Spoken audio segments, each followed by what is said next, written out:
Magandang hapon po sa inyo lahat, mga minamahal kong kapatid at sa mga sumusubaybay at mga bago pa lamang na makikinig sa salita ng Diyos. Pagpalain po kayo ng Diyos Ama, ng Anak, ng Espiritu Santo. Ngayon po ang topic natin ay tungkol naman sa ang makipot at malapad na daan. So ano nga ba ang ibig sabihin nito? O ano ang kahulugan?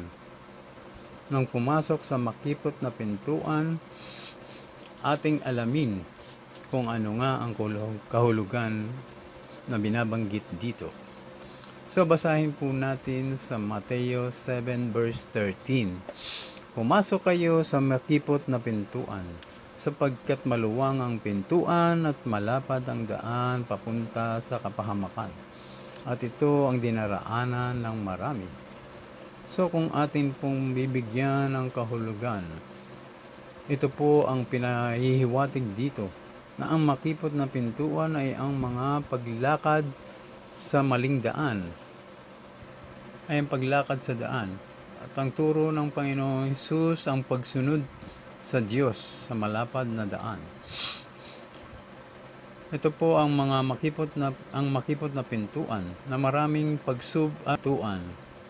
Ito nga po, na maraming pagsubok ang daranasin ng mga tunay na mananampalataya, na dapat magtiwala sa Diyos at huwag mawala ng pag-asa.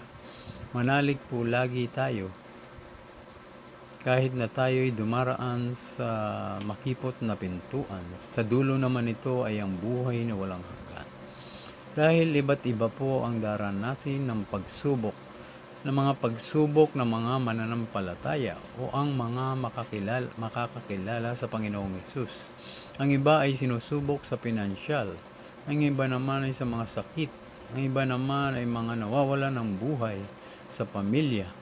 Kaya ang makipot na pintuan ay ang mga turo ni Hesus kung paano natin susundin, paano natin iintindihin, isa sa puso at isa sa gawa. So sadyang napakaraming pagsubok ang daranasin. Wala pang pagsubok ang dinanas ng lahat. Tapat po ang ating Diyos at hindi niya tayo susubukin na higit sa ating makakaya. Magtiwala lang at manalig palagi. ang mga gumagawa ng masasama, mga walang pakialam sa Diyos o walang pakialam sa kabanalan, o hindi iniintindi ang salita ng Diyos, ni hindi nila pinapakinggan ang salita ng Diyos, na ito po ay pinakamahalaga sa lahat ng tao. Ang akala nila ay hindi mahalaga ito para sa lahat. Mga mahilig sa bisyo, tulad ng mga naglalasing, nakikipagtalik sa kapwa lalaki o babae, mga mapangalunya, yung po nagsasama ng hindi kasal. Ito po ay bawal sa salita po ng ating Diyos, sa ating Diyos. Nagsasama ng hindi kasal, mapang-abuso, mahilig sa kahalayan, mga nagnanakaw, mga mahilig sa kahalayan. Ito po yung mga nanonood ng mga malaswa, mga nag-iisip ng masama sa isang lalaki o isang babae, nagnanakaw, pumapatay, sakim at hindi marunong tumulong sa kapwa o mga kamag-anak, mga mapanlait, hindi marunong maawa, mga taong walang hangad kundi manloko, tulad ng mga scammer, at mga sinungaling sa salita at sa gawa. Ayon po sa Biblia na mapupunta sila sa dagat-dagatang apoy ng asupre o tinatawag na impyerno. Ito po ay nakapropesiya na, nakatala ito sa banal na aklat ng Diyos, ang Biblia. So napakahalaga po ng salita ng Diyos na dapat nating intindihin, basahin, unawain at pakinggan. Ito po ang sinasabi ng Panginoong Hesus, na malapad ang daan, na masarap mamuhay sa mundo, ng puno ng kaginhawahan, karangyaan, kapangyarihan at kasakiman, pagiging makasarili imbes na na lumapit sa ating Diyos ay puro pagpapayaman ang iniisip. Minahal nila ang kayamanan kaysa ang Diyos. So hindi tayo pwedeng maglingkod sa dalawang Panginoon. Iisa lang dapat ang ating paglilingkuran, ang Diyos lamang. Magtiwala lang po tayo. Ni hindi pinapansin o pinag-iisipan maligtas ang kanyang buhay o ang kanyang sarili o ang kanyang kaluluwa.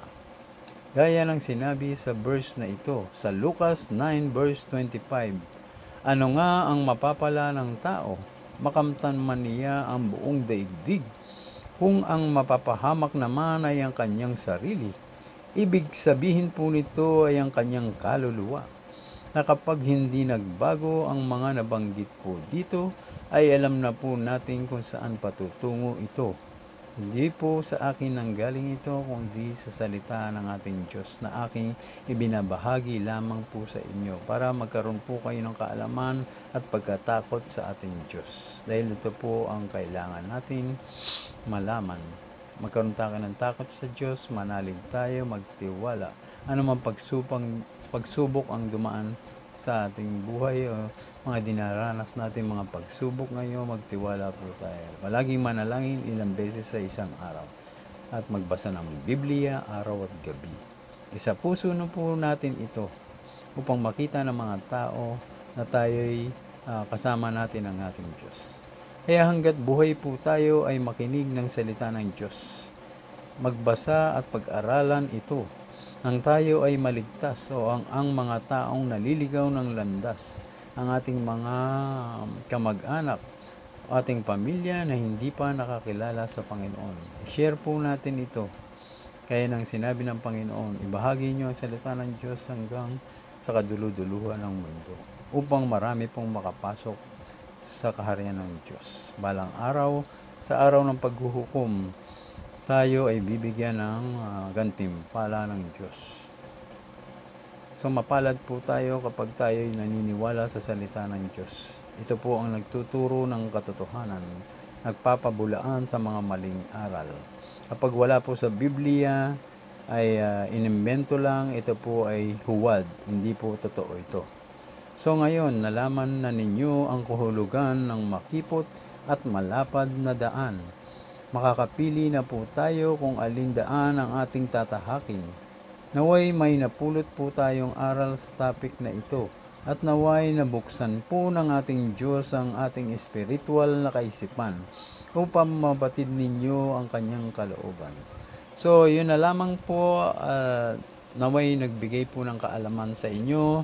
Nagkaalaman ang galing lamang po sa ating Diyos. Pagpalain po kayo ng Diyos, Ama, ng Anak, na Espiritu Santo. Keep always praying and trust in God. God bless po sa lahat-lahat, sa lahat po ng mga may sakit, may mga masamang karamdaman, namang inyong inyong nararamdaman sa sakit na ito, manalig po kayo sa Diyos, lumapit po kayo sa Kanya. Humingi po tayo ng tawad sa ating Diyos. Tayo po pagagaling ng Panginoon. In the mighty name of Jesus. Ang Diyos ay maawain, mahabagin at makapangyarihan. Siya po ang nagpapagaling sa isang tao.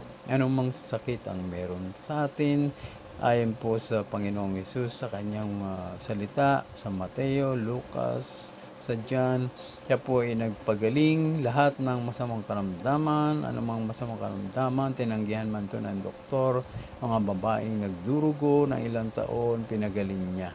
Mga patay ay binuhay niya. So siya po ang Diyos na siyang simula at ang wakas, ang Alpha at ang Omega, noon, ngayon at magpakailanman. Salamat po sa lahat-lahat. God bless po sa inyo lahat. Amen.